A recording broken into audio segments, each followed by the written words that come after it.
2 years ago, we were in a conversation with Sadhguru, and I asked him, we all know that anesthesia works, but we really don't know how it works. And can you shed some light on it? And he talked to me briefly, and then he said a statement, which is anesthesia, correct me if I'm wrong, Sadhguru, because sometimes I might be wrong, if I'm quoting you specifically.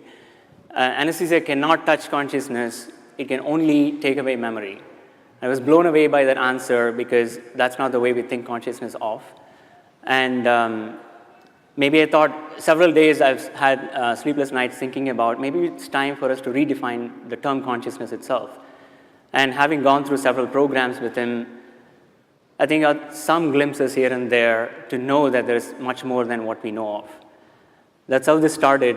And so Emery, you are the one who has been doing a lot of work in this area, so you can probably start off telling me what we know now of how anesthesia actually causes loss of consciousness.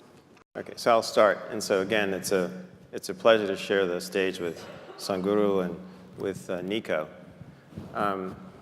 So, you know, how does anesthesia work? Actually, how many people here had anesthesia? Oh. Great topic, right? Yeah, right. A lot of clients out there. Exactly, right. All right, fantastic. So what happened to you? You know, some people say we turn the brain off, or we make you unconscious, we put you in a coma. But I think so we've tried to really understand what's happened. And we've done this by doing a number of studies in humans as well as in animals. And so I'll just give you the quick back of the envelope way to think about it. When you take the anesthesia drugs, or when they're given to you by the anesthesiologist, the brain isn't turned off. You know, it's not like all of a sudden a switch flips. If you look at what happens to the brain, it's actually in a highly dynamic state. It's really, the actual circuits in the brain are oscillating. They're creating waves. And to give you some sense of this, if you look at my hands like this, and they're oscillating now, this is the way your brain is in a normal state of, forgive me, consciousness, right? All right? As I understand in my little limited way, all right? But then what happens is the drugs take over the circuits, and now the circuits oscillate like this. And as long as you keep the drugs there, they're doing that. Now, what does that mean? It means that if this brain area was communicating with that brain area so that you could be conscious, it can no longer do that.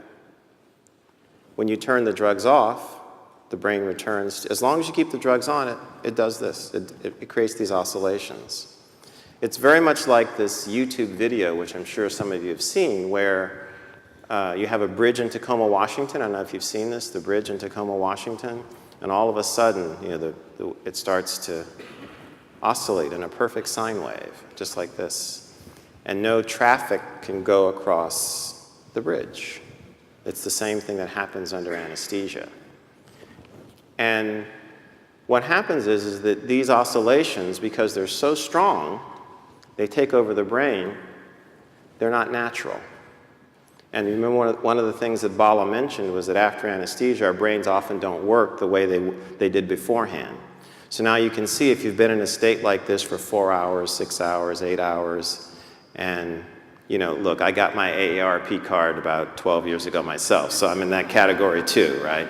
You know, you can understand why your brain may not work, right? So, and basically that's it. And what's good about that, what's good about what I'm telling you is that we as anesthesiologists can see this state. We can see it on the EEG of patients in the operating room, and we can use it to change the way we deliver our drugs. That's the practical implication of this. And then the other practical implication of it is that as we take anesthesia seriously, in other words, don't say, oh, we just give you drugs and you go away and you come back. As we take it seriously and study it, then we can start interacting with our neurology colleagues and make links between problems that they're working on. We can actually begin to have conversations with, you know, distinguished individuals like Sadhguru, who can help us understand what is it we're actually doing on a deeper level. But if we haven't taken what we do seriously in terms of what's happening in the brain, we're not in that position. And that's where I'd like to think that we're trying to move the research now to, in other words, use anesthesia, the study of anesthesia, to help us connect with some of these deeper ideas about the brain, the mind, and also consciousness. David, do you have any thoughts on that? What we work on as neurologists, or what I work on, is very related and very, very connected in that we're trying to understand how patients who lose consciousness because they've had a structural brain injury or a cardiac arrest or some other kind of problem can reestablish the process of a conscious state in a brain that's been injured, and what are the rules of the recovery, and what are the ways in which it can happen, and what are the limitations, and how do people get stuck along the way, and could we help them? And it turns out that there's a lot of variation. Sadhguru. Oh, namaskaram. Dr. Brown and Dr. Skip, highly accomplished doctors in their areas of proficiency, but I'm completely unschooled. So, because for me, the only way I know anything I know is from my own experience. So my language and my expression could be a bit abrasive, or if it seems abrasive, please pardon me because I'm nearly illiterate, okay? So, this, first of all, the nature of the language that we are speaking, I'm talking about the English language. This language is very good for describing and defining external things, but is very limited when it comes to internal dimensions of many aspects of who we are. So, if we have to use yogic terminology for this, what you're referring to as consciousness is considered as jagruti, that means wakefulness. We do not consider wakefulness as consciousness. Wakefulness is the state of the body, wakefulness is the state of the mind, wakefulness is the state of the bioenergies within us, but that's not consciousness. What you're seeing as physical body, well, one thing I would like to clarify is, we do not look as brain as a very significant aspect because we see intelligence is right across the system. Generally, in most people's understanding, I believe, a combination of memory and intelligence is considered as mind. Am I right on this? If you take this as a definition, it is a fact that every cell in our body carries millions of fold much more memory than the entire brain can carry. Because these cells in the body remember even what happened 1,000,000 years ago. It remembers the skin tone of your forefathers from 1,000,000 years, nothing has changed. It never gets confused. So what you can carry in the brain as conscious memory compared to what every cell or every DNA is carrying is phenomenally more. And the chemical dimension of what is being conducted in every cell is far more complex than you could ever figure with your entire brain. So both in terms of intelligence and memory, the spread is much more. I think this entire focus on brain has come mainly because somewhere, probably pre-Renaissance time, we broke into this because that region, largely we're talking about Europe, where it was hugely dominated by very dogmatic belief systems. When people broke through that, nobody was supposed to think for themselves, everything was already said and done. When people broke through that and started thinking for themselves, thinking little freely looked like absolute liberation for those people. And I think that hangover still lasts in our education systems, in our medical sciences, in the very way we are approaching even fundamental sciences. That hangover, that thought is everything, is very profoundly influencing our social structure and our way of exploration. In the yogic sciences, we don't attach any significance to your thought. Whatever you're thinking, it's of no consequence to me. This is why whatever somebody is saying, we don't listen to them. We just feel them. We just feel them. What is their chemistry, what is their… how they are right now. I don't care what they are saying. This is how… maybe it's an evolutionary problem with me, because I've been in jungles by myself and I've seen most creatures judge you just like this. I think they showed a picture of me having a king cobra. I've been very closely involved with all kinds of creatures, particularly cobras and things. Their sense of our chemistry is so keen. You can just go in the wild and just pick up a cobra. As you saw, I'm not holding him by his head, he's not a pet cobra. He's a king cobra. If he bites you, he won't give you more than 20 to 40 minutes before you're done. But I'm just picking him up like this, he will do nothing because he is feeling my chemistry. If I show little agitation, he'll go for me. If I'm just, okay, he's fine with me. So, we don't attach any significance to thought, because thought is recycling of the data that we have already gathered. No thought can come which is absolutely fresh. Permutations and combinations of the data that we already have. Right now, a lot of people coming up to me very fearfully and saying, Sadhguru, this artificial intelligence is coming, if they come, they will take over the world. I said, if they take over and run the damn thing, you're on a holiday, isn't it? But it is a fact that everything that we can gather as information, analyze and express and use it in many ways, all these things, machines will be doing it better than us in the next 10 to 15 years' time. Everything that is data-based processing, machines will do way better than us. So there is this fear. I think it's a very good time. This is the time we need to explore an intelligence beyond intellect.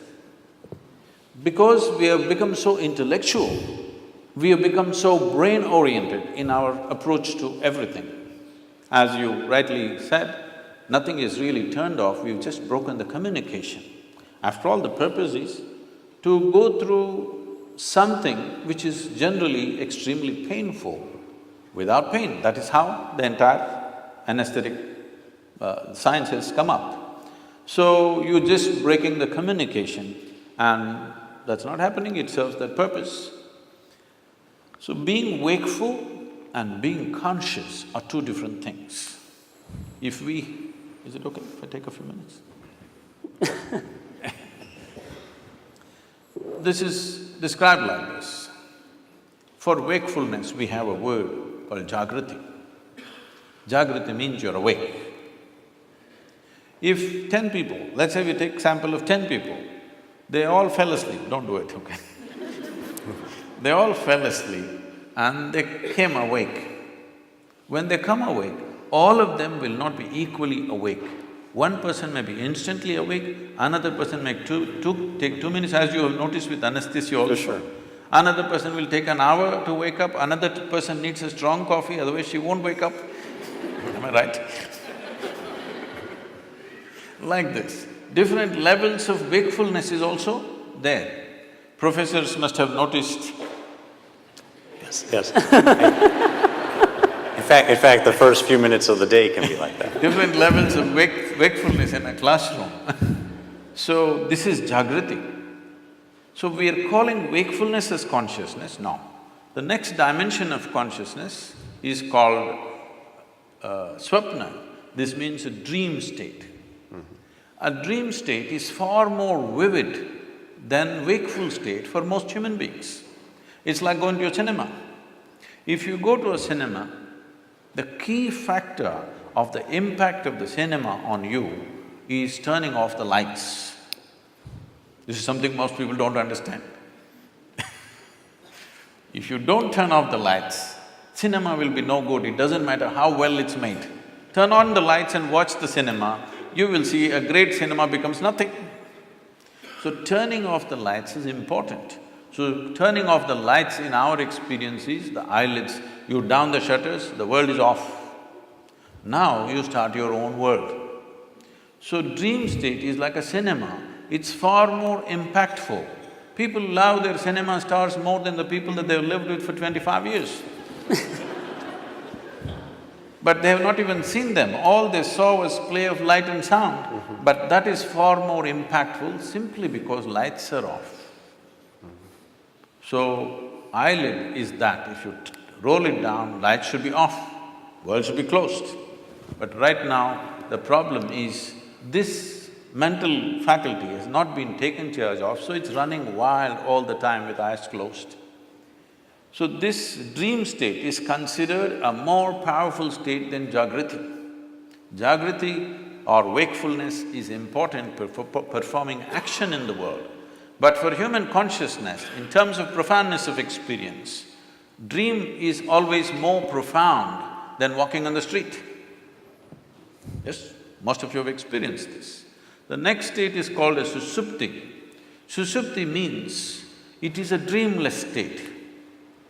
But there are dimensions of consciousness that you're aware of. It's a totally dreamless sleep state, but you're aware. There is no picturization, there is no video running in your mind, there's no pictures, there are no people, there are no words, but you're conscious in your sleep. This is a very powerful state. If you really want to manifest something in your life, this is something to be explored. And the next one is called as Turiya. This is consciousness, where there is no memory involved of any kind. Essentially in the yogic sciences, we are looking at consciousness as an intelligence beyond memory. If there is memory, memory is considered a boundary in the sense, this is one person, this is another person, simply because this embodies one kind of memory and that embodies another kind of memory. This has become one kind of person, this has become another kind of person. Essentially, it is in the memory. Memory does not mean just what I remember and you remember. Genetic memory is there, evolutionary memory is there, elemental memory is there, atomic memory is there, karmic memory is there. Inarticulate and articulate memories are there, but generally we are thinking memory means consciously what we can remember. But today, if we eat dog food, we'll not become dogs. Something within us remembers, no matter what you eat, this has to be only transformed into a human being. It doesn't matter what you eat. If you and a cow every day eat a mango, no merger will happen. Perfect memory is established, evolutionary memory is absolute. So, these different dimensions of memory are playing on a daily basis. People are thinking their thoughts are free. It's a joke because your memory is determining everything. So, largely in one single word we call this karma. Karma means the residual impact of all the memory that you have, how it is impacting every thought, every emotion, every action, the very way you sit and stand. See, if you see somebody walking far away, let's say half a mile away you see someone walking, if he's your friend, just the way they're moving their body, you say, oh, that's him. There are 7 billion plus people, but this particular man walks in a unique way, all right? Just two-leg walking, everybody walks, but still it is so unique. So this is what we are referring to as karma, that the residual impact of memory, varieties of memory. We recognize memory as 8 basic forms of memory, which are determining how you are right now. The very way you sit, stand, breathe, understand, perceive life is determined by this memory. But there is an intelligence beyond memory, which we call as Turiya or Chitta. This is consciousness. Now, every one of us is conscious. The question is only of degree. Even a rock is conscious, a dog is conscious, a pig is conscious. The question is only of degree, how conscious. Even among us, how conscious is different from person to person. So, this degree of consciousness determines everything. Now, if we have to give an analogy, what is memory is like, I'm sure every one of us at some stage in our life, I don't know if you're still doing it, we blew soap bubbles. Did you? Hello? Come on, everybody raise their hand for anesthesia. Did you?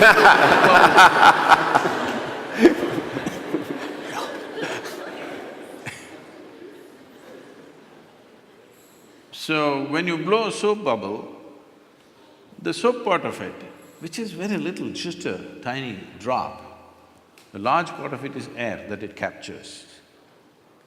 So how big a bubble? When you were children, who can blow the biggest bubble was a big deal. And it's a certain amount of technique, Yes. how you do it. Somebody blew this big bubble, somebody got only this much. So how big a bubble? This bubble is like this, the kind of soap and how it gathers is your memory. It forms it gives it a form. But when the memory bursts, there is no such thing as your air and my air. There is no such thing as your consciousness and my consciousness. There is something called as your body and my body. There is something called as your memory and my memory. There is something called as your intellect and my intellect. But there is nothing called as your consciousness and my consciousness. How much of it did you capture? How big is your bubble will determine the scale of your life. The scale and possibilities of your life are determined by how big a bubble did you blow.